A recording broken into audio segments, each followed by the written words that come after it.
Iowa on the biggest stage in the women's game. These two young ladies in particular are no strangers to being part of the biggest moments in our sport. Yes, business is booming, especially for those games, just like what happened in the Big Ten with Iowa playing in those sold-out arenas. Michael Jordan and Dennis Rodman. That's who Joe Budden compared Caitlin Clark and Angel Reese to. But are these WNBA rookies really on that level, or is this comparison way off base? Before we move on, I'd like to ask you a small favor. If you appreciate this content, please take a second to like this video and subscribe to the channel. Over 98% of you watch the videos without subscribing. It costs you nothing, but it makes a huge difference to us. So, did you click the subscribe button?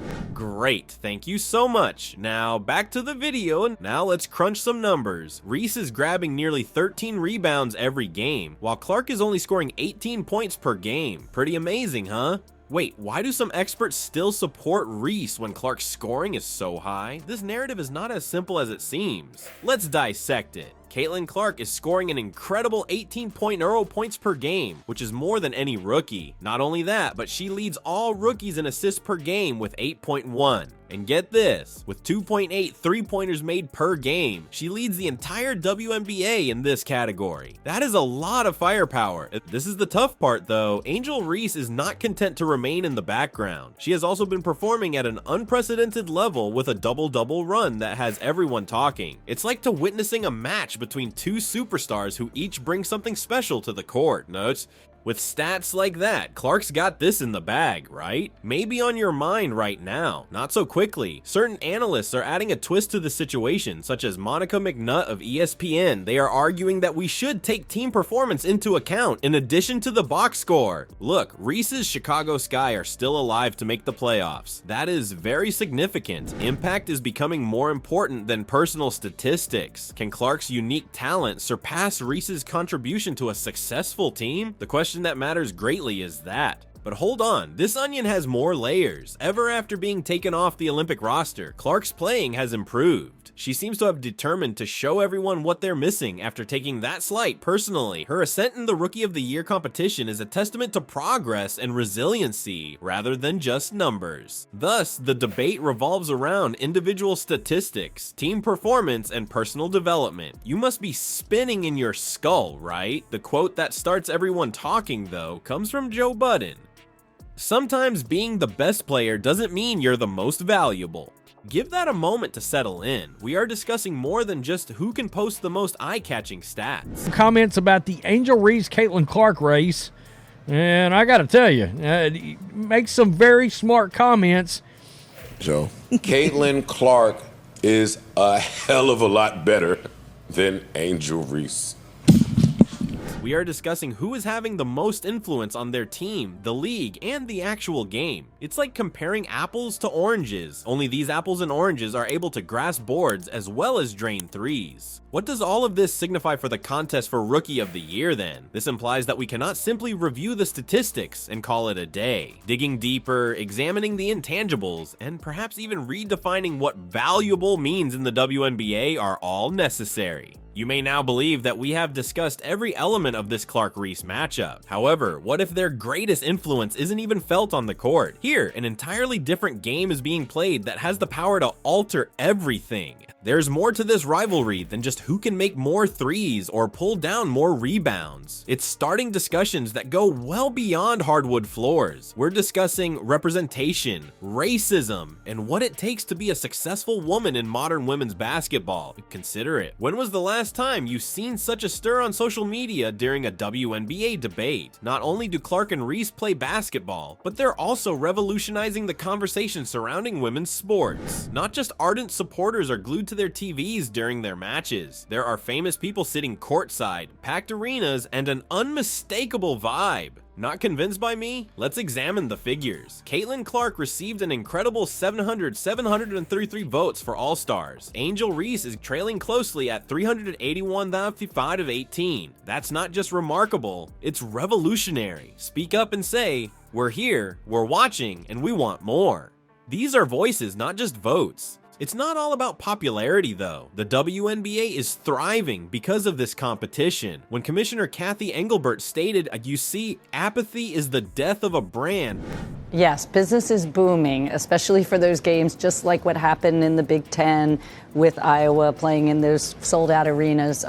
She really nailed the mark because we've drawn so many new fans into what we refer to as the fan funnel this season. Nobody is disinterested in the WNBA.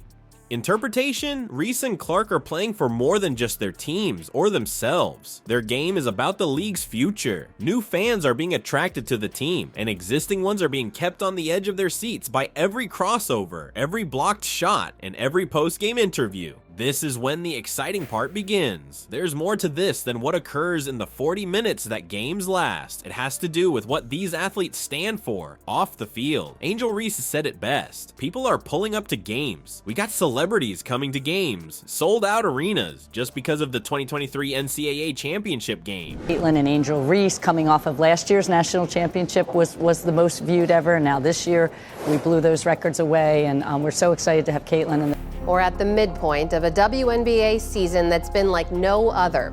Record-setting numbers on the court, in the stands, and on television. With just 2 players and a single game, the entire landscape of women's basketball is altered. There's more to this tale, though. Do you recall the time when people said that women's sports lacked passion or feeling? Caitlin Clark has some thoughts on that. I believe it's simply the passion and feeling we play with that may not have always been valued in women's athletics, in my opinion, and it ought to be. She is correct. Not only is skill being displayed in this rivalry, but personality, motivation, and unadulterated passion are as well. It's transforming ideas about what women's basketball will, should, and can be. What does this mean then for the WNBA? It indicates that a sea change is taking place. In addition to vying for Rookie of the Year, Clark and Reese are also vying for the league's soul. Women's basketball can be just as thrilling, intense, and valuable as any other sport, and their rivalry is attracting new viewers and shattering outdated prejudices. Hold on, this rivalry has been discussed as if it were the newest and greatest thing in sports. However, what if Reese and Clark are truly working together on something? This narrative has a side that, as of yet, no one is discussing. You've taken in the bright points, listened to the criticism, and perhaps even chosen a side. The real question is this: what if the competition between Clark and Reese isn't as intense as it first appears? After revealing some shocking information, Caitlin Clark has left everyone wondering about what they really knew about this WNBA matchup. At the end of the game, what happened? There's a lot blown up on Twitter about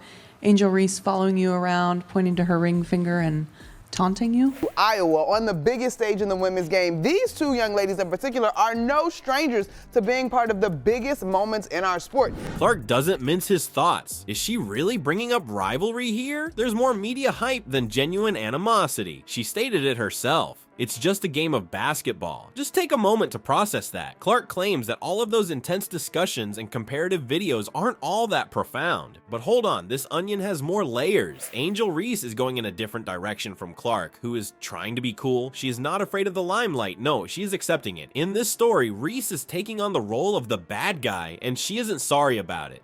If they're not really rivals, why is Reese playing along? Maybe on your mind. Now here's an idea. What happens if they're both participating in the game? And I'm not just referring about basketball here. This whole competition thing, it's drawing more attention than ever before to women's basketball. And that's where the intriguing part starts. These days, Clark and Reese engage in more than simply on-court competition. They will be playing together in the WNBA All-Star Game soon. Yes, you did indeed hear that. The 2 players who have spent the entire season competing against one another are coming together. Even Reese is excited about it. She's stating, "I know so many fans are gonna come out to watch both of us." You see what's going on here? They're trying to raise awareness of the game they love by leveraging this fictitious competition. When everyone else is playing checkers, it seems like they are playing chess. They have created a win-win scenario out of this narrative that is pushed by the media. Women's basketball deserves more admirers, focus, and respect. Let's not misunderstand though, they can still be competitive even if they aren't sworn foes. These two are among the game's top young talents. They naturally strive to outperform one another on the floor. Simply put, they're old enough to understand that it's not personal. Clark is emphasizing that there isn't a true narrative here regarding superiority. It's all about the game and the contributions they're making to women's hoops. It's about moving the sport forward, smashing records, and altering people's perceptions. It's possible that our perspective of the Clark-Reese situation has been incorrect. Perhaps it doesn't matter who the hero and the evil are. Perhaps it's about two up-and-coming stars who realize that all boats rise with the tide. Caitlin Clark has left an indelible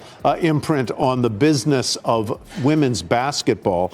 Seem like it's something, but I love Caitlin and I love her game and I admire everything that she's done. Consider it. Every time we have a conversation about Clark versus Reese, women's basketball comes up. Every highlight video, stat comparison, and contentious debate helps increase the WNBA's visibility. And here's where the true game changer lies. There's more at stake than simply personal glory for Clark and Reese. Their goal in participating is to improve their sport. You have the opportunity to demonstrate to the world how thrilling women's basketball can be with each and every three-pointer, rebound, and post-game interview. Okay, let's finish up this. Budden's sharp analysis, the statistical duel, and the seismic impact these two are having on culture are all things we have witnessed. Here's the thing though, Reese and Clark together, they are not antagonistic, they are revolutionary. Consider it. Every discussion, highlight video, and social media frenzy centers around women's basketball. These rookies are stoking the fires in the WNBA, which has never been hotter. The truth is that women's basketball is the true star of this game, regardless of your allegiance to Team Clark or Team Reese. This discussion, it's making everyone aware of the WNBA. It's no longer only about who is superior, it's about advancing the sport as a whole. Consider this the next time you hear about Clark versus Reese. Are you seeing the formation of history? Because you are, I assure you,